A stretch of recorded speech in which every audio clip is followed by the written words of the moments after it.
Hello everyone, welcome to Delta Academy. मेरा नाम है रंजन। स्टार्ट करते हैं आज का सेशन। आप सभी स्टूडेंट्स के लिए एसएससी जेई का ये क्रैश कोर्स सेशन चल रहा है। तो एसएससी जेई के इस क्रैश कोर्स सेशन में काफ़ी दिनों से मैंने आप लोगों को बोला हुआ था कि हम लोग अब एमसीक्यू प्रैक्टिस भी करेंगे, क्योंकि अभी तक हम लोगों ने जितने सारे टॉपिक्स पढ़े हैं इसके ऊपर प्रैक्टिस करना भी तो बनता है, जो अभी तक किए नहीं है ना। और आप लोग अभी साइड वाइज प्रिपरेशन कर ही रहे हैं। आपके लिए जैसा कि मैंने बताया ही है कि एमसीक्यू सीरीज़ भी आने वाली है, तो वो सीरीज़ तो इवनिंग के समय रहेगी। बट इस क्रैश कोर्स के अंदर भी आज हम लोग कुछ क्वेश्चंस प्रैक्टिस करने वाले हैं। अभी तक प्रीवियसली जितने टॉपिक्स हम लोग पढ़े हुए हैं एटलीस्ट उससे मिलते जुलते कुछ एक टॉपिक्स के ऊपर जरूर से, ठीक है। तो बिना देरी के सेशन को करते हैं स्टार्ट और देखते हैं कि आज का टॉपिक जो है, आज के क्वेश्चंस जो हैं वो क्या क्या है। क्वेश्चंस आपके लिए भी रहेंगे एज अ होमवर्क, आप लोग भी इसको ट्राई करिएगा। और आप इन टॉपिक के क्वेश्चंस को मेरे बनाने से पहले आप लोग खुद से सॉल्व करके अपने कॉपी में या अपने पास अगर इसका आंसर निकाल लें तो और बढ़िया रहेगा। आपका कॉन्फिडेंस भी इससे बहुत बूस्टअप होगा और एसएससी के एग्जाम के हिसाब से हम एक लेवल और बढ़िया तैयारी के मोड पर पहुंच जाएंगे। चलिए देखते हैं, फर्स्ट क्वेश्चन लेकर के आते हैं बिना देरी किए। आज के सेशन का पहला क्वेश्चन इसमें लिखता है, in the following circuit if the resistor R2 becomes open circuited then the reading of the voltmeter for the supply of 200 volts will be। ऐसे सब सवाल जो हैं आपको 30 सेकंड के अंदर एकदम फटाफट से आंसर करना रहेगा। एग्जाम में आपको अब ये मान के चलिए आपको 200 क्वेश्चन वहां पर अटेम्प्ट करना है ना, आपको वहां पर इस 200 क्वेश्चन का टारगेट पूरा करना है और 2 घंटे का समय है, 2 आवर्स, यानी कि 120 मिनट का समय है आपके पास सब कुछ मिला के। 120 मिनट और 200 क्वेश्चन, बड़ी नाइंसाफी है ना लेकिन ये करना तो पड़ेगा ना, और एकदम बेस्ट लेवल पे करना पड़ेगा। कंपटीशन बहुत ह्यूज है यार, और बिल्कुल कर सकते हैं क्योंकि क्वेश्चन जिस टाइप के आते हैं आप डेफिनेटली इसको एकदम ऑन टाइम डील कर सकते हैं। तो इसको बस करना ये है आपको, जो छोटे क्वेश्चन हैं, जो ऐसे क्वेश्चन हैं जिसमें वाकई में बहुत ज़्यादा टाइम रिक्वायर्ड नहीं है, उनमें टाइम बचाइए। अगर आपका टारगेट जो है वो 30 सेकंड्स का है, एक सवाल में 30 सेकंड या 40 सेकंड ही अगर आपके पास है देने को, और आपको लगता है इस टाइप का कोई सवाल है, इसको तो और कम समय में बना सकता हूँ सर, इसको तो मैं 5 सेकंड में आंसर कर सकता हूँ, 10 सेकंड में आंसर कर सकता हूँ, इसको वैसे करिए। आपके पास एक्स्ट्रा टाइम बचेगा, बड़े क्वेश्चन में आप टाइम दे पाएंगे, ठीक है। पहला चीज़, ये पहला अप्रोच लाइन बड़ा इंपॉर्टेंट है। तो फिलहाल इस क्वेश्चन को देखते हैं। इस क्वेश्चन में आपको बोलता है कि सर्किट में R2 जो है अगर ओपन सर्किट हो जाए, यहाँ की रेजिस्टेंस अगर ओपन सर्किट हो जाए तो ये वोल्ट मीटर क्या रीड करेगा अगर यहाँ पर सप्लाई जो हम लोग प्रोवाइड कर रहे हैं वो 200 वोल्ट की। बहुत ही सिंपल, बहुत ही डायरेक्ट सा क्वेश्चन है ये। अगर वोल्ट मीटर किसी दो टर्मिनल के अक्रॉस लगा है और वहां का रेजिस्टेंस उड़ जाता है मतलब फ्यूज हो गया या खत्म हो गया, डिस्ट्रॉय हो गया किसी तरीके से, ये जो सेक्शन है ये ओपन हो गई, तो बहुत बढ़िया कंडीशन है। इसलिए क्योंकि अब आपका वोल्ट मीटर सीधे सप्लाई वोल्टेज रीड करने लग जाएगा। ये सपोज कर लो ऐसे डिस्कनेक्ट हो गया ना, तो आपका वोल्ट मीटर क्या करेगा पता है, इस पॉइंट से लेके इस पॉइंट तक की पूरी पोटेंशियल रीड कर देगा। और वो पूरी पोटेंशियल कितनी है, जितनी आप सप्लाई दे रहे हो। तो आपके क्वेश्चन का राइट आंसर क्या हो जाएगा फिर? क्वेश्चन का राइट आंसर है कि सर ये सीधे 200 वोल्ट रीड कर देगा। ठीक, डायरेक्ट बना लेंगे ऐसा वाला सवाल, ऐसा कनेक्शन दिखने लग जाएगा वो उसके हटने के बाद। ओके, चलिए तो नेक्स्ट क्वेश्चन पर आते हैं। अब हम लोग अगला सवाल लेते हैं, देखें तो भाई नेक्स्ट क्वेश्चन क्या आने वाला है। ये रहा आपका नेक्स्ट क्वेश्चन। चलिए ये भी एक बढ़िया सा क्वेश्चन है, इसको बनाते हैं। क्वेश्चन में आपके पास कुछ डेटा दिया हुआ है, टीएसएस पीडीसीएल का ये क्वेश्चन है। क्वेश्चन बोलता है कि 4 पैरेलल रेजिस्टर्स है, इसको कनेक्ट किया हम लोगों ने पैरेलल में with 5 series connected resistors. 4 parallel resistor, उसको पैरेलल में लगाया 5 सीरीज कनेक्टेड रेजिस्टर्स के साथ, ठीक है। Across a DC supply of 210 volt, what is the value of each resistor in R ohms and supply current is 5 amperes, then the value of R is how much. आपको resistor की value जो है वो पूछा हुआ है, ठीक है। वैल्यू ऑफ आर जो है वो कितने का है। देखिए कंडीशन क्या है, आप इस केस का सर्किट अगर आप पहचान गए होंगे, देखिए कैसा लगा हुआ है। आपको बोलता है 4 पैरेलल रेजिस्टर है, ठीक है, उनको पैरेलल में जोड़ा 5 सीरीज रेजिस्टेंस के साथ, तो यानी कि 5 मेरे पास सीरीज रेजिस्टेंस होंगे, 3 4 5, और इनके साथ ऐसे कॉम्बिनेशन में 4 पैरेलल रेजिस्टर है मेरे पास, 2 3 4, इस तरीके से। अब उसके बाद आगे चल के हम लोगों ने इसको देखिए, तो ये चारों पैरेलल रेजिस्टर्स को पैरेलल में जोड़ दिया हम लोगों ने इसके साथ, और यहाँ से पैरेलल तभी होगा जब यहाँ पर हम लोग सप्लाई प्रोवाइड करेंगे इस दोनों एंड्स के बीच में। तो यहाँ से बोलता है कि जो सप्लाई हम लोग प्रोवाइड कर रहे हैं that is of 210 volts, 210 volts, ठीक है। What is the value of each resistor is R ohms. अच्छा, हर एक रजिस्टर की वैल्यू आर ओम्स में है, and the supply current is 5 ampere. Total हम लोग 5 एम्पियर का करंट जाता हुआ देख रहे हैं, तो वैल्यू ऑफ आर जो है वो कितना हो जाएगा। चलिए सबसे पहले एक काम करते हैं, इस अजीब से दिखने वाली सर्किट को रिजॉल्व करके एक सिंपल सर्किट बनाते हैं, ठीक। ऐसा क्वेश्चन जब आप पढ़ते हैं उसी समय आपको इस तरीके से ना ड्रॉ करके आपके माइंड में ये आना चाहिए कि जब 4 सीरीज रेजिस्टेंस है और सबकी वैल्यू बराबर है तो 4R लिख देते हैं इसको। R1 plus R2 plus R3 सब तो R है, R plus R plus R ऐसा करते हुए 4R बोलिए आप इसको। तो आपके माइंड में आएगा सर यहाँ पे 4R लगा हुआ है और इसके पैरेलल में लगा हुआ है R/4।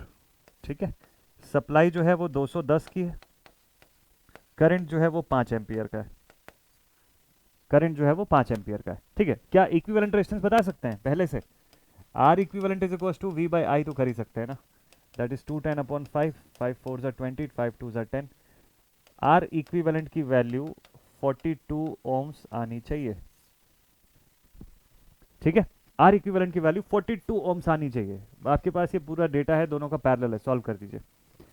अगर इस दोनों को आप सिंप्लीफाई करें तो देखिए किस तरीके से सॉल्व होगा ये। आप अगर इन दोनों को सिंप्लीफाई करें ना तो इसको कैसे सॉल्व करेंगे, देखिए स्टेप बाय स्टेप आपको बताता हूँ, ध्यान से देखिएगा। एक तरफ R/4 है, दूसरी तरफ 4R है, तो आप लिखेंगे 4R into R/4 divided by 4R plus R/4 and this whole value is equal to 42, क्योंकि आपके पास तो इक्विवेलेंट आ चुका है पहले से, उससे इक्वेट कर दीजिए, R की वैल्यू निकल जाएगी यहाँ से। देखिए कैसे निकलेगी, ये हो जाएगा दोनों कैंसिल आउट, या चलो अगर रहने भी दो तो ये हो जाएगा 4R² डिवाइड बाई 4, ताकि आखिरी में कैंसिल आउट करेंगे हम लोग, है ना, फैक्टर से। 4 4 जा ये हो गया 16, तो इंटू 4/16 और प्लस 1, देखिए 4 4 जा 16R ये होगा, प्लस 1 तो ये हो जाएगा 17R। 4 और 4 इधर से कट गया, R और R इधर से कट गया, आपके पास बचा 4/17R। ये आपका आंसर आएगा, है ना। ऑप्शंस पे मत जाइए, ये सब छोड़िए ऑप्शंस को, आपका सोल्यूशन जो है वो एकदम इंटैक्ट रहना चाहिए, इसमें कोई डिफरेंस नहीं होगा।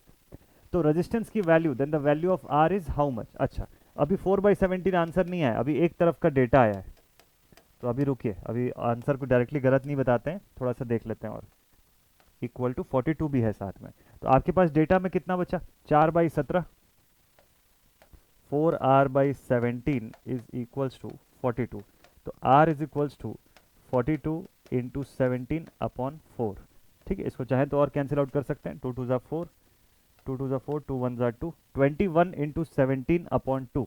इसको आप सॉल्व कर लीजिए, और ऐसे केसेस को जब भी आप सॉल्व करें ना तो हमेशा ये चीज़ करिएगा कि इसको अप्रॉक्स मेथड से सॉल्व करिएगा, जितना हो सके आप अप्रॉक्सीमेट रखिए चीज़ों को, तो उतना बेस्ट रहेगा। ठीक है, अप्रॉक्सीमेशन से सॉल्व करेंगे तो गुड है, क्योंकि डेटा में बहुत बड़ा बड़ा डिफरेंस है, तो आपको इजीली सही डेटा जो है वो मिल जाएगा। ठीक है, और चलिए इस पर हम लोग ना भी रिलाई करें, हम अपने डेटा के अकॉर्डिंग भी अगर सॉल्व करें तो भी ठीक है, तो भी कोई बुराई नहीं है। तो आपको क्या करना है, 21 इंटू 17 करना है ऊपर। ठीक है, तो ये आपको देखिए 20 इंटू 10 करेंगे तो कितना, 200 आएगा। 20 इंटू 15 करेंगे तो कितना आएगा, 20 इंटू 20 भी अगर कर दें तो ज़्यादा से ज़्यादा 400 होता है, मतलब 350 से 400 के बीच में, 360 वाट के आसपास का कुछ डेटा होगा यहाँ पे अप्रॉक्सीमेटली। अगर 360 भी होगा डिवाइडेड बाई 2 तो 180 आना चाहिए, मतलब 180 वगैरह के आसपास का कोई डेटा होना चाहिए। तो इसमें से मुझे तो नहीं लगता कि कोई आपको आंसर मिल रहा होगा, इसमें से मुझे तो नहीं लगता कोई आंसर मिल रहा होगा, बट आपका आंसर इस तरीके से आना चाहिए। मेथड सीख लीजिए, ये बहुत इंपॉर्टेंट है। आपका ये ऑप्शंस में से कोई ऑप्शन हो सकता है ना मैच करे, कोई दिक्कत नहीं है, क्वेश्चन में हो सकता है ऑप्शन गलत गिवन होगा, लेकिन एक बार आप पूरा सोल्यूशन मेथड अगर आपको समझ में आ गया होगा तो आंसर भी आपका इसी के आसपास आ रहा हो। मैं अभी एग्जैक्ट नहीं कैलकुलेट कर रहा हूँ, हो सकता है 360 की जगह 350 55 होगा, 57 होगा, ऐसा हो सकता है। ठीक है, लेकिन इतना तो श्योर है कि इससे अंदर का ही डेटा आएगा आपके पास, मतलब एक अप्रॉक्सीमेशन अगर मैं निकालूँ तो ऐसा है। आप चाहें तो इसको इस पॉइंट से एग्जैक्ट सॉल्व कर सकते हैं। ठीक है, चलिए भाई नेक्स्ट क्वेश्चन पे चलें। मेथड क्लियर सभी को, अगला सवाल बनाते हैं। तो नेक्स्ट क्वेश्चन ले लेते हैं जरा जल्दी से। अगला सवाल, एक सर्किट आया हुआ है यहाँ पर, चलिए देखते हैं ये सर्किट कैसे सॉल्व होगा। एग्जामिनेशन में ऐसे सर्किट बेस्ड क्वेश्चंस कम हो गए, अभी उतने नहीं आते हैं, लेकिन पेपर 2 में एसएससी के पूछ सकता है आपको, डेफिनेटली पेपर 2 में आपको इस टाइप के क्वेश्चन पूछ सकता है। ठीक है, चलिए अभी साइन जो है इसके अंदर सिंबल जो है वो अभी प्रॉपर हो गया ना। चलिए लेट्स सी, देखते हैं अगर ऐसा सिंबल है तो देखते हैं क्या पूछा है। आपको बोलता है कि current and power absorb by the register is how much. ये रजिस्टर के थ्रू कितनी करंट जा रही है और ये कितना पावर एब्जॉर्ब कर रहा है, दोनों में से आपको वैल्यू बतानी है। देखिए अगर मैं बोलूँ रजिस्टर के थ्रू करंट कितनी जा रही है, तो भाई वोल्टेज आपको पता है 15 वोल्ट है। अच्छा, आपको देखिए यहाँ पे दो चीज़ें दिख रही है, यहाँ पर एक थ्योरेटिकल चीज़ है जो मैंने आपको बताया था किसी टॉपिक में पढ़ाने के समय, सोर्सेस के बारे में जब बता रहा था वहीं पर बताया होगा मैंने, कि कभी भी वोल्टेज सोर्स के साथ पैरेलल में लगा हुआ एलिमेंट और करंट सोर्स के साथ सीरीज में लगे हुए एलिमेंट का कोई मतलब नहीं होता, मतलब वो रिडंडेंट होता है एक तरीके से, वो कभी भी उनकी इफेक्ट को चेंज नहीं करता है। जैसे करंट सोर्स के साथ सीरीज में कोई रेजिस्टेंस लगा दूं तो भी इधर फ्लो होने वाली करंट में कुछ नहीं बदलेगा। यहाँ मैं लगा दूं अगर सीरीज में रेजिस्टेंस, तो भी इस ब्रांच से जाने वाली करंट में कुछ बदलेगा, कुछ भी नहीं चेंज होगा, वो तो बिल्कुल सेम रहेगा, वो रेजिस्टेंस की वैल्यू तक पे कुछ नहीं डिपेंड करेगा। ठीक है। और ऐसे ही वोल्टेज सोर्स के साथ पैरेलल में लगा हुआ एलिमेंट है, अभी आर की वैल्यू मैं 5 ओम रखूं या 50 ओम रखूं, 15 वोल्ट यहाँ है तो 15 वोल्ट इसके अक्रॉस भी होगा, इतना तो श्योर है। ठीक। तो मैं क्या करूंगा, इन दोनों में से जब मुझे इफेक्ट देखना होगा इस सेक्शन का, तो मैं वोल्टेज का इफेक्ट देखूंगा या करंट का इफेक्ट देखूंगा? तो बिल्कुल सिंपल है ना कि मुझे वोल्टेज का इफेक्ट देखना चाहिए, क्योंकि पैरेलल में लगे हुए एलिमेंट सारे रिडंडेंट हो जाते हैं, कोई मतलब नहीं है उससे। तो मुझे पता है कि अगर यहाँ का वोल्टेज 15 वोल्ट का है तो इस दो पॉइंट के बीच में भी 15 वोल्ट ही होगा। अगर 15 वोल्ट होगा तो क्या मैं करंट बता सकता हूँ? करंट फ्लोइंग थ्रू रजिस्टर, वही तो पूछा है। I is equal to 15/5 that is equal to 3 ampere. चलो देखते हैं इतने से सॉल्व हो सकता है या आगे बात और बढ़ानी पड़ेगी। तो 3 एम्पियर यहाँ भी दिया है, 3 एम्पियर यहाँ भी दिया है। ठीक, बात आगे और बढ़ानी पड़ेगी। चलो ठीक है, देखते हैं। अब आपको पूछता है पावर भी बता दो। चलो power is equal to I square R कर लो, जब आई निकाल ही चुके हैं तो। ठीक है, वी स्क्वायर आर भी कर सकते हो, आई स्क्वायर आर भी कर सकते हो आप। तो आई स्क्वायर किए तो 3 3 9 हो गया, 9 इंटू रजिस्टेंस कितने का? 5। तो दिस इज आवर 45 वॉट का पावर। तो मतलब बी ऑप्शन एकदम सही बैठता है यहाँ पर। ठीक है, चलिए तो नेक्स्ट क्वेश्चन पे आते हैं अब हम लोग इसके बाद। अब लेते हैं अगला सवाल। तो नेक्स्ट क्वेश्चन जो है, देखते हैं कि किस टाइप का क्वेश्चन आने वाला है। MPKVVCL का क्वेश्चन था क्या? 17 का। ओके, चलिए एक एक क्वेश्चन और मस्त सा बढ़िया सा दिख रहा है मुझे यहाँ पर। लेट्स सी, देखते हैं कुछ अच्छा सीखने को मिलेगा शायद इस क्वेश्चन के अंदर से। डायग्राम जो है इसको मैं एक बार फिर से कंप्लीट करता हूँ। तो आपने ये सारे टॉपिक्स पढ़े हुए हैं, अब थोड़े से बढ़िया से यूनिक यूनिक टाइप के क्वेश्चंस भी आप लगाइए। ये क्वेश्चन हालांकि ESC लेवल का है, आपको SSC के पेपर 2 में दिखा तो दिखा, पेपर 1 में शायद ही दिखे ऐसा क्वेश्चन, बट है सिंपल सा, इसका कंसेप्ट जरूर से समझिएगा।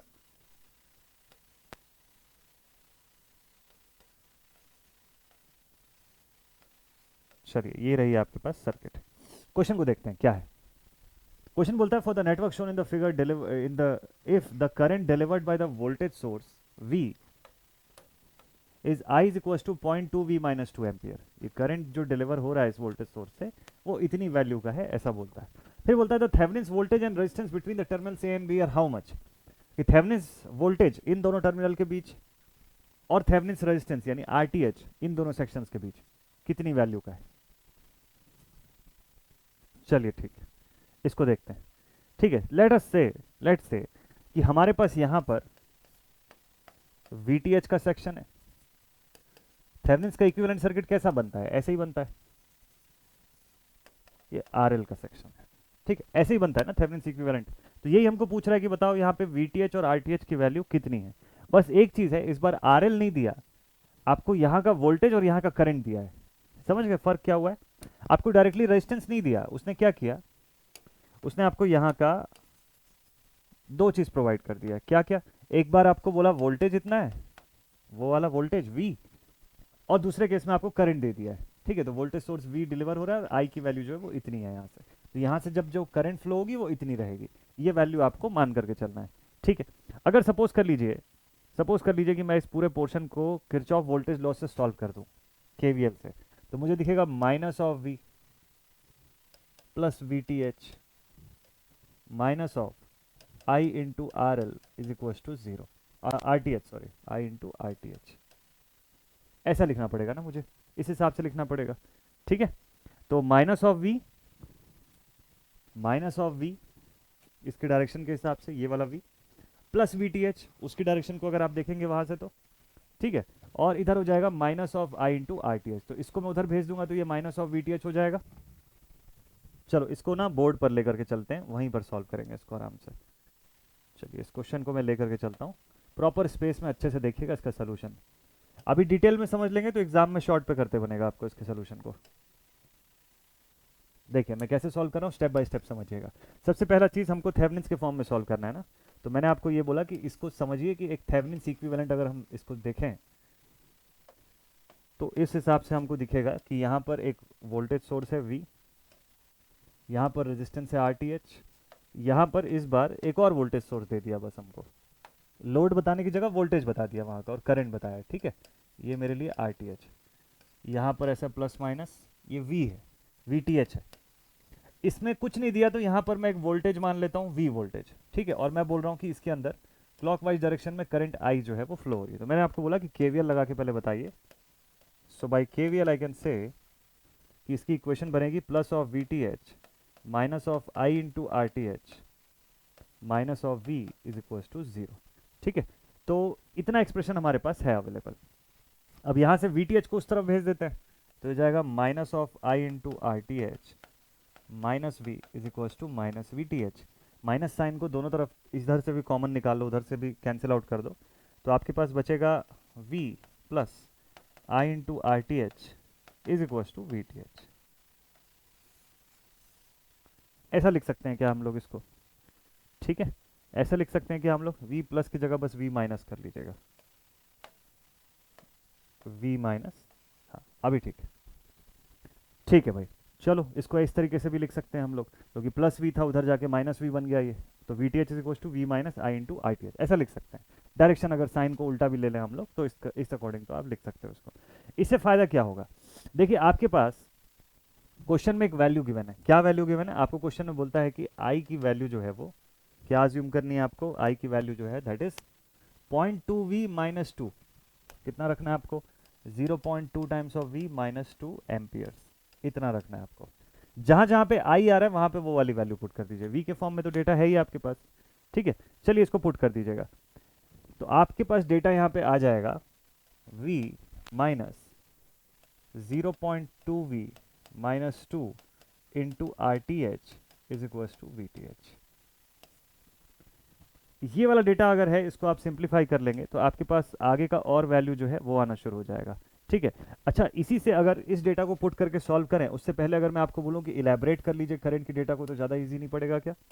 चलिए एक काम करते हैं, इसी से अगर v की वैल्यू पता चल जाए तो बात नहीं बन जाएगी। तो ये हो जाएगा i plus two divided by 0.2 is equal to V. ऐसे v के फॉर्म में भी डेटा लिख के आप यहाँ पर पुट कर सकते हैं क्या, ये भी पॉसिबल है, ठीक है। इसको इस तरीके से भी आप लिख सकते हैं। तो बताइए कि इसी से v की वैल्यू नहीं आ जाएगी, इसी से वैल्यू आ जाएगी i plus two is equal to 0.2 times of v, और इस v में 0.2 अगर मैं मल्टीप्लाई कर दूं तो ऐसे i के फॉर्म में इसको मैं लिख सकता हूं, ठीक है। ऐसे इसको अलग अलग ना एक काम करते हैं हम लोग, इक्वेशंस के फॉर्म में लिख लेते हैं। एक तो हमारे पास ये एक इक्वेशन हो गया, और एक इक्वेशन यहीं से बना लेते हैं इस पर से, ठीक है। एक इक्वेशन जो है वो इसी पर से बना लेते हैं हम लोग, कैसे, i is equal to 0.2v minus this value.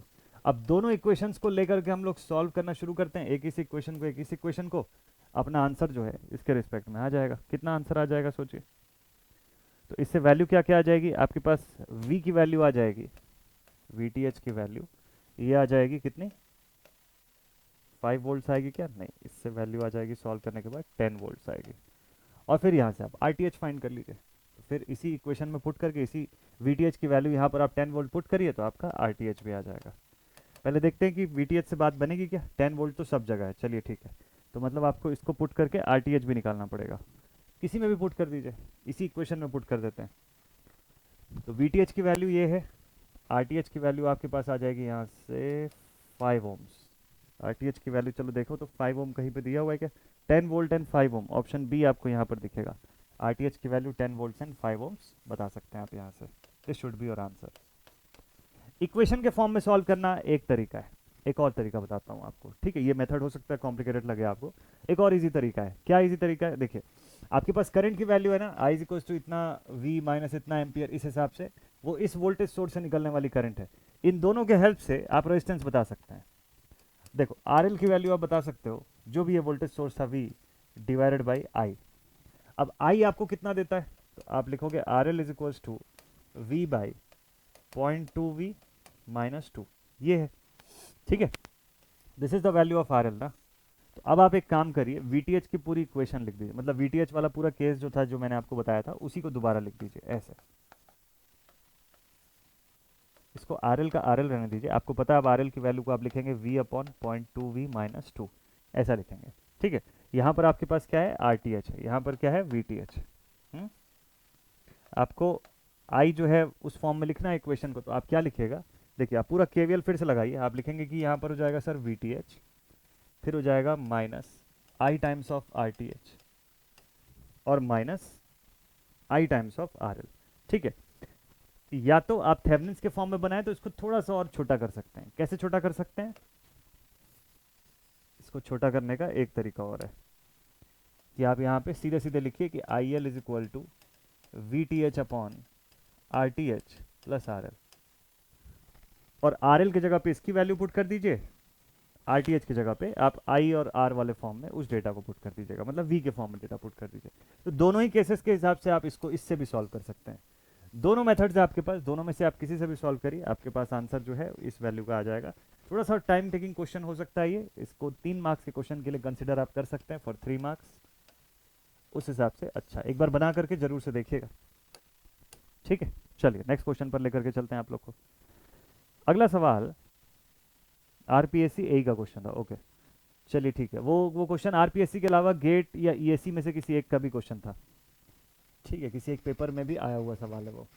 पांचवा सवाल ये बोलता है in the given circuit if the resistance between A and B with C open is 6 ohms, between B and C with A open is 11 ohms and between terminal C and A with B open is 9 ohms, तो आपको इसमें से कौन सी वाली value सही लग रही है? अब ध्यान दीजिएगा, ये सवाल भी बहुत मस्त सा इंटरेस्टिंग सा क्वेश्चन है। क्या क्या बोला इस क्वेश्चन के अंदर देखिए। ठीक है, ट्राई करिए आप लोग इसको, कि मैं बताऊं उससे पहले आपका आंसर आ जाए। क्वेश्चन फिर से देखिएगा एक बार क्या बोलता है। क्वेश्चन बोलता है इस गिवन सर्किट के अंदर रेजिस्टेंस ए और बी जो है, ठीक है, अगर रेजिस्टेंस ए और A between A and B with C open, condition देखिए कैसा है। फर्स्ट केस के हिसाब से बोलता है रेजिस्टेंस ए और रेजिस्टेंस बी हमारे सिस्टम से कनेक्टेड है। ठीक है, this is R B, this is R A with C open, C जो है इसको ओपन छोड़ दीजिए। ठीक, तो इन दोनों का इक्विवेलेंट कितना आता है? With C open is 6 ohms, मतलब आर ए बी की वैल्यू। ठीक, अच्छा दूसरा केस क्या बोलता है? बिटवीन बी एंड सी, कि जब इन दोनों के बीच का रेजिस्टेंस निकाला गया, ए को ओपन छोड़ दो, आपने बोला यहां से बी और C, this is R B and this is R C, तो रेजिस्टेंस कितना है? इक्विवेलेंट। तो इक्विवेलेंट रेजिस्टेंस की वैल्यू यहां से तब कितनी आई? B and C with A open is 11 ohms, तो मतलब इसकी वैल्यू 11 ohm। आपको इक्वेशन छोटा छोटा सा फ्रेम कर देना होगा इसके अंदर। और टर्मिनल सी और ए के बीच में जब बी ओपन है तो 9 ohms का है। देखिएगा यहां पर टर्मिनल ए है और यहां पर हमारे पास टर्मिनल सी है, सपोज कर लो। ठीक है, बी ओपन है, तो इस बार डेटा हमारे पास कितने का है? इस बार 9 ohms का है शायद। ओके, 9 ohms का है। ठीक, इससे क्या पता चल रहा है? कोई भी एक टर्मिनल जब ओपन है तो बाकी के जो दोनों हैं वो सीरीज में हो जाएंगे ऑटोमेटिकली। तो आप ये बोल सकते हो R A plus R B is equal to 6 ohms। दूसरे केस में आप बोल सकते हो कि सर यहाँ पर तो R B plus R C जो है ये हो रहा है 11 ohms का। और तीसरे वाले केस में आप बोल सकते हो कि आर ए और आर सी दोनों को मिला के 9 ohm का रेजिस्टेंस हो रहा है। R A plus R C को मिला करके कितने का रेजिस्टेंस हुआ? 9 ohms का। क्या इक्वेशन बना के सॉल्व कर सकते हैं इसमें से? बिल्कुल सॉल्व कर सकते हैं। किसी भी एक की वैल्यू देखें तो सब के सब सेम है कि डिफरेंट है? 4 2 3 5 अलग अलग है, 2 4 3 1 अलग अलग है, 5 7 4 10 सब अलग अलग है। किसी भी एक रेजिस्टेंस की वैल्यू निकालिए, बाकी का अपने आप सॉल्व हो जाएगा। तो आप लिख सकते हैं यहाँ पर कि R A is equal to 6 minus R B. जहाँ पर आर ए पुट हो रहा है वहाँ पर पुट कर दीजिए। ठीक है, या इसके अंदर भी आप चाहे तो पुट कर सकते हैं। ठीक है भाई, चलिए इस इक्वेशन को आर ए के फॉर्म में आर ए और आर सी के फॉर्म में ले आते हैं। ठीक है, तो देखिए एक और चीज़ इसी फर्स्ट इक्वेशन से ही मैं आपको बता देता हूँ, यहीं से ही, कि आप इसको ऐसा भी लिख सकते हैं ना कि R B is equal to 6 minus R A, ऐसा लिख सकते हैं आप। इसको पुट कर दीजिए सेकेंड इक्वेशन में, तो ये आपके पास हो जाएगा 6 minus R A plus R C is equal to 11 ohms। ये 6 को उधर भेज दिया आपने, ये आपके पास हो गया R minus R A plus R C is equal to 11 minus 6, 11 में से 6 गया, आपके पास बच गया 5, कितना आ गया? 5 ohms। ठीक है, आप लिखेंगे R C minus R A is equal to 5, एक इक्वेशन। दूसरे इक्वेशन में आपके पास है R A plus R C is equal to 9, तो minus R A plus R C अगर 5 होता है और plus R A plus R C is equal to 9 होता है, तो दोनों का रिजल्टेंट कितना होगा फिर? इन दोनों का रिजल्टेंट जो है उससे क्या मिलेगा आपको, देखिए ये plus R A plus R C 9 है, minus R A plus R C 5 है। सॉल्व कर दीजिए, है ना, इन दोनों को सिंप्लीफाई कर दीजिए। अगर सपोज कर लीजिए आप सब्ट्रैक्ट कर देते हैं इन दोनों को, तो कितना डेटा आएगा, ये आ जाएगा -4 इक्वल टू कि इस तरफ ये दोनों तो कैंसिल आउट हो जाएंगे, माइनस एंड अगेन माइनस, तो ये हो गया +2 times of R A, cancel out कर दिए, आर ए की वैल्यू कितनी आ गई आपके पास, 2 ohms आ गई। हो जाएगा सॉल्व, बाकी के क्वेश्चन भी बना सकते हैं, बट हम लोगों ने देखा हुआ है अपने ऑप्शंस के अंदर कि कोई एक ही ऑप्शन से बात बन जाएगी, पूरा सॉल्व करने की ज़रूरत वैसे भी नहीं पड़ेगी। ठीक है, पूरा सॉल्व करने की नीड ही नहीं है, एक ही को सॉल्व कर लो, बात बन जाएगी, बन जानी है ना। तो आर ए की वैल्यू जैसी 2 आई, इसका कोई रिपीटेशन है ही नहीं, हो गया हमारा क्वेश्चन कंप्लीट। डायरेक्ट इक्वेशन से आप बना सकते हो, बनेगा। चलिए नेक्स्ट अगले क्वेश्चन पर चलते हैं, बाकी को भी आप ऐसी इक्वेशन से सिंप्लीफाई करके देख सकते हैं। ठीक है, चलिए अगले सवाल पर आते हैं आप जल्दी से। ये सब थोड़े थोड़े से बड़े एग्जामिनेशन से क्वेश्चन है, बट आप अगर इस टाइप के क्वेश्चन डील कर ले रहे हैं तो फिर छोटे क्वेश्चन आपको इजी लगेंगे। क्वेश्चन बोलता है the voltage source in the given circuit supplies 24 watts of power and the current source supplies 6 watt का पावर। वोल्टेज सोर्स जो है वो 24 वॉट्स का पावर सप्लाई दे रहा है क्वेश्चन में इस सर्किट के अंदर, और करंट सोर्स जो है वो 6 वॉट का पावर सप्लाई दे रही है। ठीक है, the value of resistance R1 and R2 is how much. बहुत बढ़िया सा क्वेश्चन, इंटरेस्टिंग क्वेश्चन है ये सारे, है ना, वो रेगुलर यूज टू वाले क्वेश्चन नहीं है, ये सब बढ़िया अच्छे लेवल के एग्जामिनेशन के क्वेश्चन है। आप इस लेवल का क्वेश्चन सॉल्व कर पा रहे हैं तो फिर छोटे क्वेश्चंस भी आप बनाएंगे। जब हम लोग अपना रेगुलर प्रैक्टिस सीरीज जब शुरू करेंगे एसएससी के लिए, मोस्टली प्रिफर ये रहेगा कि लाइव ही रहेगा वो सीरीज आपके लिए, तो मज़ा आएगा। आप इस टाइप के क्वेश्चंस भी खूब सारे आपको मैं सॉल्व करवाऊंगा। चलिए, तो ये वाला सवाल सभी लोग एक बार ट्राई करिए, इस क्वेश्चन को कैसे सॉल्व करेंगे। अप्रोच लाइन दिमाग में आ रहा है क्या कुछ? इस क्वेश्चन का अगर आप अप्रोच सोच पा रहे हैं तो इसका मतलब बहुत सारी चीज़ें आपको क्लियर हो जाएंगी अच्छे से। देखिए, पावर का एक्सप्रेशन आपको दिया हुआ है यहाँ पर, आपको पता है power is equal to V I के फॉर्म में आप एक्सप्रेस कर सकते हो। अब जैसे सपोज यहाँ पे बोल दिया आपको 24 वोट का पावर, वी दिया हुआ है, आई नहीं दिया हुआ है, इधर का आई पता चल जाए तो बात बन जाएगी कि इस सेक्शन पर कितने का आउटपुट है। ठीक है, लेकिन वी स्क्वायर बाई आर कर, वी स्क्वायर और पी का यूज करके, देखिए आपको पता है ना power is equal to V square by R होता है। ठीक, उसके हेल्प से आप कोई चीज़ फाइंड कर सकते हो। सेम ऐसी दूसरी जगह पर भी है, तो power is equal to V I करोगे तो आपको इसकी वैल्यू दे रही दिया हुआ है क्वेश्चन में 24 वॉट्स, 24 वॉट्स। ठीक है, तो हमको पता है वी की वैल्यू कितनी है, वी की वैल्यू 24 है, इनटू करंट दैट इज 24, है ना, इनटू करंट, करंट अननोन है, 24 वोल्ट का पावर है, तो क्या मैं करंट बता सकता हूं इस ब्रांच से निकलने वाली करंट? तो I is equal to 1 ampere हो गया। फिर इस ब्रांच में 1 एम्पियर का करंट जा रहा है, ये मुझे दिख गया, यहां से भी 1 एम्पियर का करंट आ रहा है, तो क्या मतलब इस ब्रांच में 2 एम्पियर का करंट जा रहा होगा? क्या लगता है आपको? यहां से भी तो करंट आ रहा है ना 1 एम्पियर का, तो क्या इस ब्रांच से 1 एम्पियर करंट मिलकर वहां 2 एम्पियर हो रहा है क्या? अच्छा, और अगर यहाँ 1 एम्पियर का करंट जा रहा है तो फिर इधर कैसे पता लगाओगे कि कितने वॉट्स का पावर डिसिपेशन है? वो भी तो पता लगाना पड़ेगा ना आपको। ठीक है, चलिए करंट सोर्स से कुछ चीज़ समझते हैं। करंट सोर्स के केस में अगर आप देखेंगे तो यहाँ पे भी आप बोल सकते हैं कि अच्छा इसका भी चलो देखते हैं, इसमें भी आपको बोला 6 वॉट का पावर है ना, आप लिखिए फॉर करंट सोर्स, ध्यान से देखिएगा, करंट सोर्स में भी 6 वॉट का पावर दिया हुआ है, आप लिखेंगे again power is equal to V I, 6 is equal to V into 1, तो v is equal to 6 volt. मतलब इस करंट सोर्स के अक्रॉस 6 वोल्ट का टोटल पोटेंशियल बन रहा होगा। बहुत चीजें आसान हो जाएंगी इससे। देखिए अब आपको क्या क्या डेटा मिल चुका है, आपको इस करंट सोर्स के अक्रॉस का वोल्टेज मिल चुका है, कितना, 6 वोल्ट। ठीक है, 6 वोल्ट का पावर था ही, 1 एम्पियर का करंट भी दे रहा है, इतना तो पता ही था हमको पहले से, तो आपको आइडिया इसी तरीके से मिलेगा। तो let's say this is R2, अगर मैं बोलूं 2 एम्पियर की करंट जा रही है और 6 वोल्ट का पोटेंशियल बन रहा है इस R2 पे, तो क्या इसकी वैल्यू आप नहीं बता सकते? लेट से आपको R2 ही बताना है, तो आप बोलेंगे कि सर यहाँ पे 6 वोल्ट का वोल्टेज है, करंट जा रही है 2 की, तो R2 की वैल्यू 3 ओम्स होने से कौन रोक सकता है? R2 की वैल्यू 3 ओम होने से कौन रोक सकता है बताइए? R2 तो 3 ओम होना ही पड़ेगा। अच्छा, तो फिर आप बोलोगे सर 3 ओम तो दो जगह पे है, बी में भी है और सी में भी है। ठीक है, यहाँ पे भी R2 3 का है, इधर भी R2 3 का, ठीक है, कोई दिक्कत नहीं। R1 पे बात करते हैं फिर। ठीक है, let's say this is R1। अब मैंने आपको बोला कि यहाँ से 1 एम्पियर की करंट जा रही है, अगर आपको कोई यहाँ का वोल्टेज बता दे तो बात बन जाएगी। मैं आपको बोल रहा हूँ टोटल वोल्टेज यहाँ 6 का है, इधर पर 24 वोल्ट है, तो बताइए इस बचे हुए हिस्से में कितने का वोल्टेज होगा फिर। भाई ऑब्वियसली 6, अगर यहाँ पर टोटल वोल्टेज, इसको ऐसे देखिए आप, इसको देखने का तरीका थोड़ा बदल दीजिएगा, ऐसे देखिए आप इसको, ऐसे देखिए, ठीक है। मैं आपको बोल रहा हूँ यहाँ से लेके यहाँ तक ऊपर प्लस और नीचे माइनस साइन के साथ 6 वोल्ट है, ये ऑलरेडी 24 वोल्ट्स हो चुका है। तो इधर पर ऐसे प्लस और माइनस साइन पे क्या लिखूं कि इन दोनों का नेट रिजल्ट 6 आना चाहिए।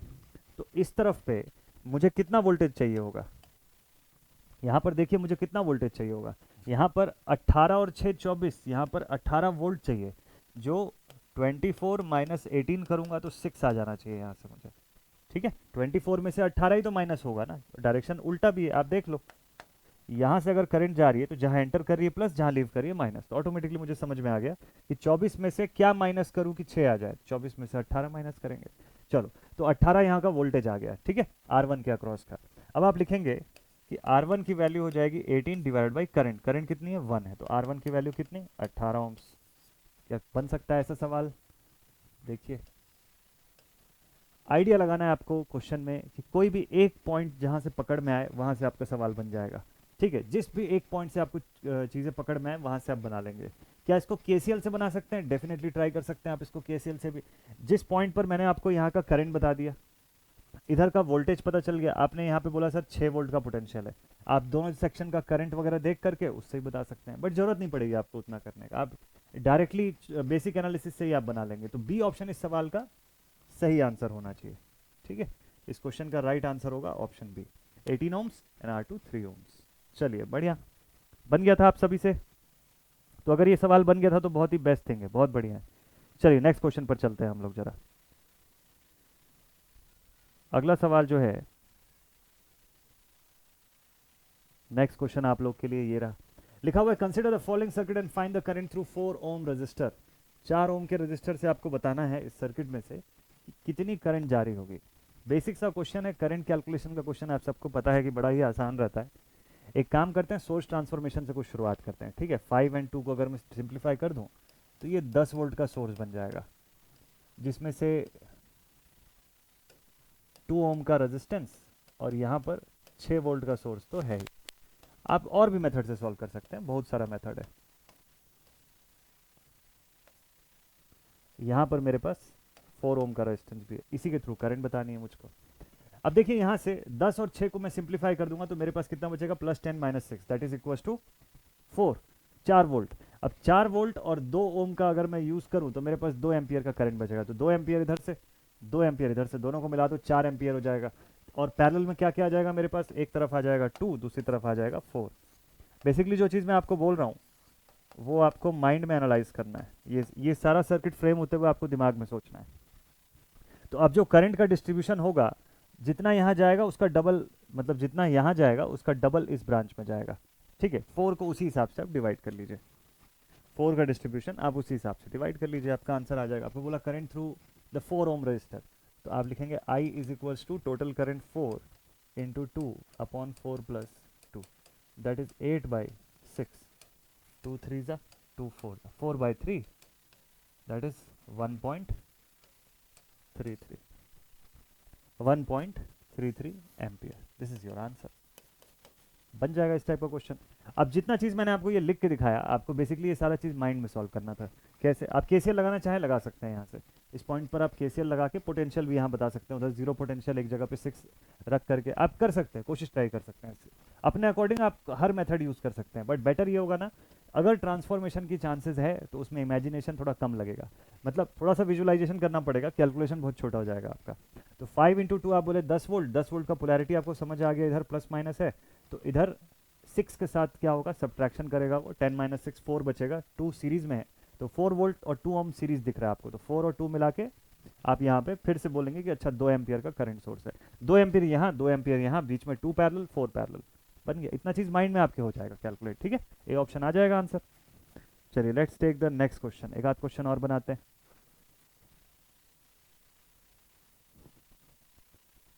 चलिए एक सवाल और आया बढ़िया सा, ये वाला सवाल मैं बता देता हूँ, जल्दी से। ये लिखा हुआ है पैरेलल प्लेट कैपेसिटर है, इसको इस फिगर में शो किया गया। एप्सिलॉन आर आपको एक देखिए क्या क्वेश्चन, ध्यान से पढ़िएगा। It has the total charge Q and a breakdown voltage of V. Total charge उस पर कितना है, टोटल पे, टोटल सेक्शन पे आपको बोलता है कि क्यू चार्ज है, ब्रेकडाउन वोल्टेज आपको दिया है वी का।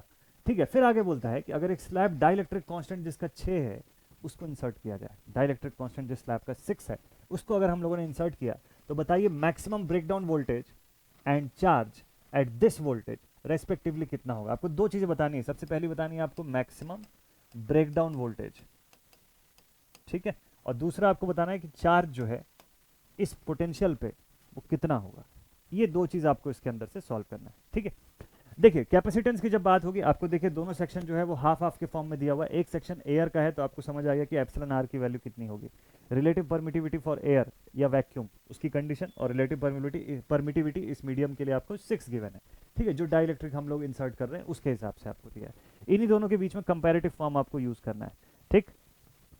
चलिए, तो चूंकि आधा पोर्शन है, हमको पता है एप्सिलॉन नॉट, कैपेसिटेंस की वैल्यू हम लोग लिखते हैं epsilon naught epsilon R A by D, ऐसा लिखते हैं, ठीक है।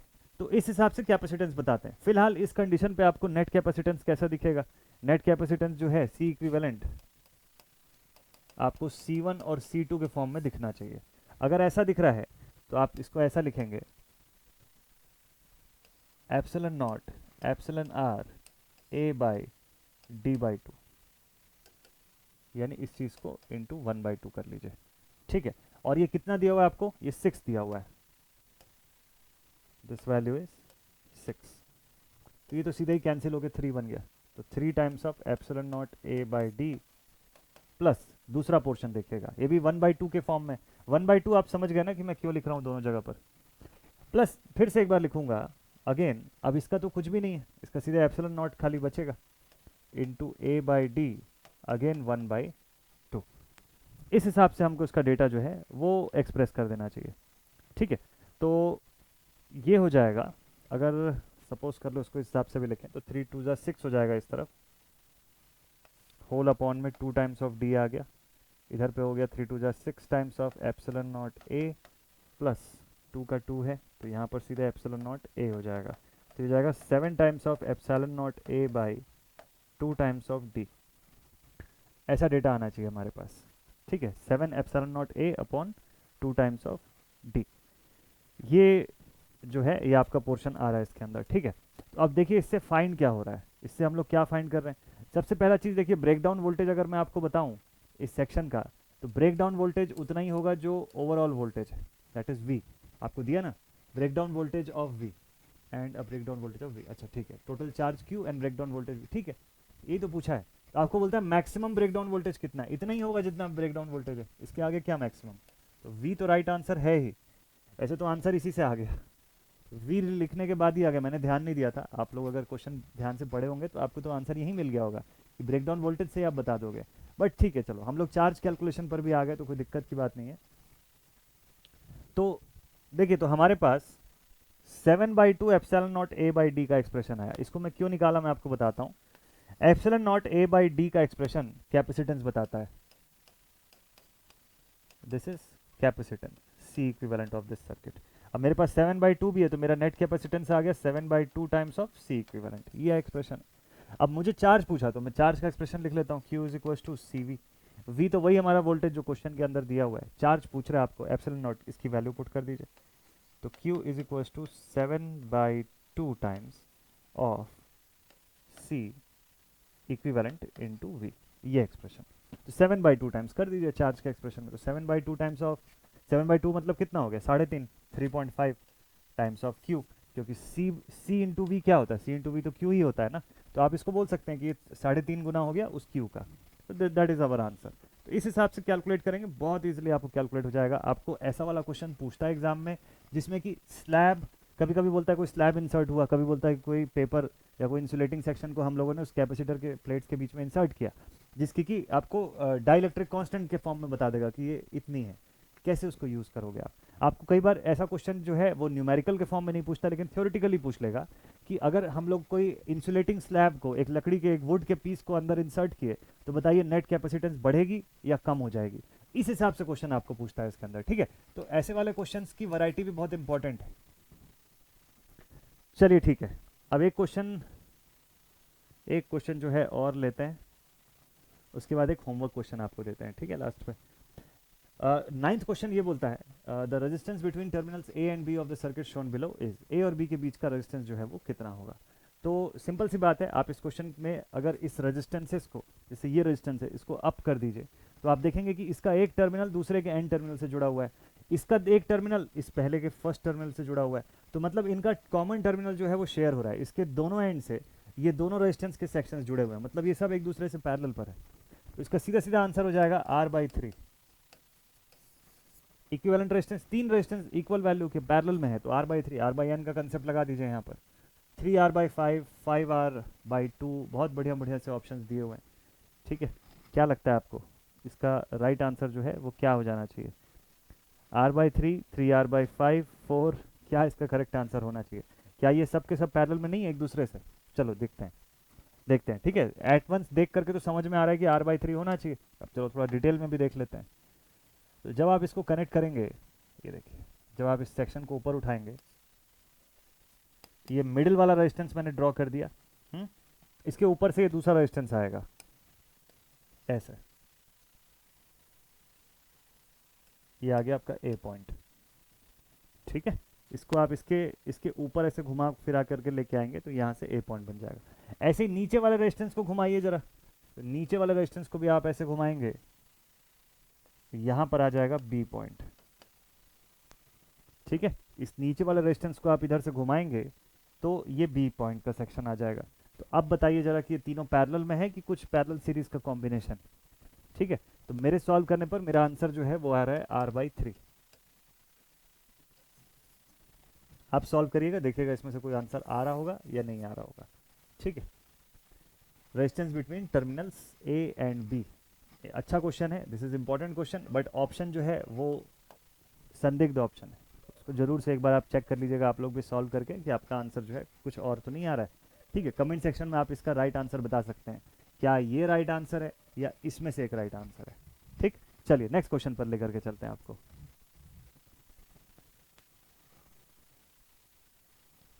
एक लास्ट क्वेश्चन, ये आप लोग के लिए होमवर्क, सोच रहा था मैं कि इसको एज अ होमवर्क छोड़ देता हूँ, बट अब एक क्वेश्चन तो मैंने छोड़ ही दिया आपके लिए डाउट के फॉर्म में बताने के लिए, है ना, 9th क्वेश्चन। तो इसका थोड़ा सा आइडिया तो बता देता हूँ आपको। थेवेनिन्स इक्विवेलेंट पूछा आपको, हमेशा पहला काम ये करिएगा जो सबसे आसान लगे पहले उसी चीज़ से शुरुआत करिए। आप सबसे फर्स्ट थिंग ये देख लीजिए कि रिपीटेटिव वैल्यू रेजिस्टेंस के फॉर्म में है कि वोल्टेज के फॉर्म में, तो आपको दिखेगा यहाँ दोनों ही फॉर्म में रिपीटेटिव वैल्यू है, मतलब रेजिस्टेंस भी रिपीटेटिव है, अगर 40 लाओगे तो 40 की भी दो वैल्यू है, 10 लाएंगे तो 10 की भी दो वैल्यू है, ठीक है, और वोल्टेजेस के फॉर्म में भी। तो चलिए देखते हैं क्या पॉसिबल हो सकता है। तो यहाँ सबसे पहले अगर मैं इक्विवेलेंट देखूँ, तो इक्विवेलेंट एकदम क्लियर है कि इसके हटने के बाद 20 और 20 40 ही आना है। अब 40 पे मेरे पास दो वैल्यूज है VTH की, अब VTH या तो 110 वोल्ट हो सकता है या 30 वोल्ट हो सकता है, ठीक है, इसी दोनों के हिसाब से। तो VTH में एक चीज़ का ध्यान दीजिएगा, अब जब आप इन दो पॉइंट्स के बीच में जब VTH फाइंड करेंगे, तो ये 70 तो हर बार जुड़ेगा, ये 70 तो ऐड होना ही होना है, ठीक है। या अगर सपोज कर लो इसको ऐसे क्लॉकवाइज आप देखो, ऊपर प्लस और नीचे माइनस साइन के साथ, तो माइनस VTH, इधर से जो भी आप वोल्टेज बनाओगे वो, इधर का कुछ ड्रॉप, और फिर -70 भी होगा। अब क्या आ सकता है, चलिए देखते हैं। देखिए, जब आप इस पर VTH बनाने जाएंगे, ये 4 एम्पियर से इसके थ्रू तो बना नहीं सकते ना, हमारे पास जो सबसे शॉर्टेस्ट पाथ होगी वो कौन सी होगी, ये पाथ होगी सबसे शॉर्टेस्ट, इसी के थ्रू आपको सॉल्व करना है, इसको कंसिडर नहीं करना है, क्यों? क्योंकि इसकी इंटरनल रेजिस्टेंस इनफाइनाइट होगी, इस वजह से। तो जब आप ये शॉर्टेस्ट पाथ का यूज करेंगे तो 100 वोल्ट तो रहेगा ही, -70 भी रहेगा, बस आपको यहाँ की वोल्टेज चाहिए होगी। इधर की वोल्टेज कैसे बताओगे आप इसको? अगर मैं सॉल्व करवाऊँ आपको, तो आप इसकी वोल्टेज ऐसे बताओगे कि सर 4 एम्पियर की करंट आ रही है, 20 के अंदर से जा रही है, तो ये 80 वोल्ट बना रही है। डायरेक्शन कैसा रहेगा, इधर प्लस और इधर माइनस। ध्यान रखिएगा करंट सोर्स है, इधर कुछ डिस्ट्रीब्यूशन नहीं होगा, जो डिस्ट्रीब्यूशन होगा करंट का इसी डायरेक्शन में होगा, ठीक है। तो अब हम लोग जब इक्विवेलेंट बनाएंगे थेवेनिन्स का, तो वो कैसा बनेगा, 100, 80, इस 20 से कुछ जाएगा, कुछ नहीं जाएगा, ओपन सर्किटेड सेक्शन है वो, 70, 70, और यहाँ पर VTH, इसको आप बस KVL लगा लीजिए, आपका क्वेश्चन बन गया। तो 10 मतलब 100 180 माइनस 70 110 आपका राइट आंसर है वीटीएच का 110 वोल्ट्स। ठीक है, तो बी ऑप्शन आप सही आंसर बोल सकते हैं इस क्वेश्चन के अंदर, बिल्कुल बोल सकते हैं। तो मतलब हो गया कि 9th वाला क्वेश्चन जो है उसको चेक करके बता दीजिएगा कि आंसर R/3 आ रहा है कि 3R/4 या 3R/5 टाइप का कुछ आ रहा है। ठीक है, चलिए इस क्वेश्चन को जरूर से बनाइएगा। आई होप कि थोड़ी बहुत प्रैक्टिस हुई होगी। हालांकि आपके लिए ये प्रॉपर ऑफिशियली एकदम ऐसा एमसीक्यू प्रैक्टिस सेशन नहीं था, कुछ आपको कुछ क्वेश्चंस बताना चाह रहा था मैं, जिससे कि आपने अभी तक जो पढ़ा हुआ है उसकी थोड़ी बहुत प्रैक्टिस, एक रिवीजन जैसा भी हो जाए। नेक्स्ट क्लास जो आपके लिए आएगी उसमें कंटिन्यू करेंगे हम लोग थ्योरम को, आगे चैप्टर कंप्लीट करेंगे, नेक्स्ट चैप्टर शुरू करेंगे उसके बाद मैग्नेटिक और एसी का, सिंगल फेज एसी का। तो मज़ा आएगा, क्वेश्चंस लगाएंगे उसमें भी, और शाम वाले सेशन पर आपके लिए क्वेश्चन का पार्ट भी शुरू हो जाएगा। तो मस्त तरीके से आप प्रैक्टिस करते रहिए। ठीक है, मिलते हैं आप सभी से अब नेक्स्ट वीडियो में। All my dear students, and thank you so much for watching this video. जय हिंद।